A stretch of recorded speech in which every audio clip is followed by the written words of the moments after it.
But, just think what that can do in the summertime if your heat pump is sitting in your garage. Hadn't thought about that. Yeah, my garage is a little hot. Very hot. I didn't use an insulated door. Right. It's facing due west. So you pull a car in there where the engine is a couple of 100 degrees and you shut that with the west sun on it, you can't even go out there, and I have a workshop I can't work in because it's so hot. So what this can do is take that heat and very efficiently convert that and put that in the water of my tank and heat my hot water from it. That's where that 235%. That's where it comes from, because it's not having to generate a heat source. It's just taking one and transferring it to another. Somebody much smarter than you thought of that. Yeah. And that's been around, and they tried heat pump water heaters 10 or 15 years ago, and for whatever reason just didn't take off. But GE, it took a company like that to make it happen and get that working. So, another application is to help maybe understand, is in a restaurant. I have some friends that own a restaurant, and they are in cooling mode all year long. With all that equipment. In the winter, they've got the cooling on because they've got ovens, they've got stoves, Yeah, I can only imagine. Yeah. Just the people alone. So you could put that in their restaurant, and not only would it give them free hot water, but it's going to reduce their electric bill, their heating and cooling, or their cooling bill, because they're taking heat out of the restaurant.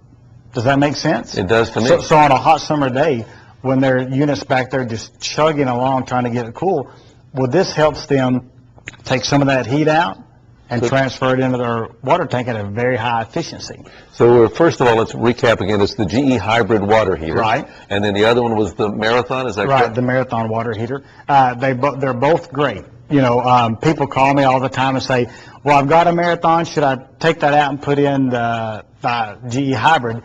And I almost want to say, well, at 235% efficiency, you want to say yes. Let's do the math. Yeah, but it's not always the best answer. So it depends on the situation. But if you have a gas water heater, or you have an electric water heater that's about to go out, or even if you've had it 5 or 6 years, I would switch over to the hybrid in a heartbeat. Now let's talk about the payback with this GE hybrid. People ask me all the time, what's the payback on anything, energy efficiency? And with energy items, you'll always make your money back. According to the Department of Energy, the hybrid heat pump water heater will save you $320 a year. A year? $320 a year. A water heater? That's this right. One. Yeah, wow. This one. At 235% efficiency. Yeah. Doing the math. It can consume up to 62% less energy than your standard electric water heater. It's not really rocket science. It's just good to have a product out there like that now. And right now, the Energy Star rating for the 30% tax credit is a 2.0. That's the number they give it. The energy rating of the hybrid water heater is 2.35. That's where the 235% efficiency comes from. So it does qualify for the Energy Star. I was going to ask you about that. For the Energy Star tax credit, which is 30%. So energy savings, they got 30%. It's like I'm almost getting money back. Right. Yeah. You're probably faster at math than I am, but I think they retail for around $1,500. Okay, plus or minus I got that. So a 30% tax credit, $450. $450 off. Yeah. So you've taken a $1,500 water heater. That's super energy down to $1,050. Down to $1,050. Yeah. And now some states, including the state where we are, in the next month or so, is going to offer an additional $200 rebate. So that gets you down to $850. Right, $850, and you have got the best there is.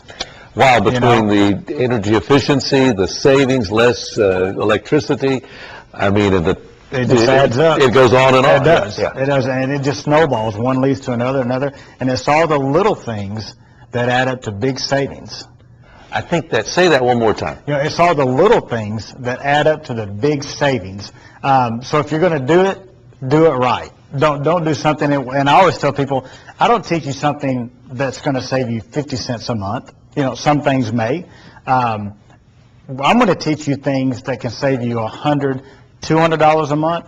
We've tested homes before where their bills are maybe $800, fixed everything, which is a whole nother story, you Right, know? yeah. But you can do all these things, and the next month their bill might be $400, you know? It's just taking control of your utility bills. And just being patient, because That's I'm right. sure there's going to be some months where it's better than others, and you Right, can't be and it discouraged. averages out, you Exactly. know? So just great products. And some great information. Fantastic job. Good job, Yeah, Philip. thank you very much. Thank you.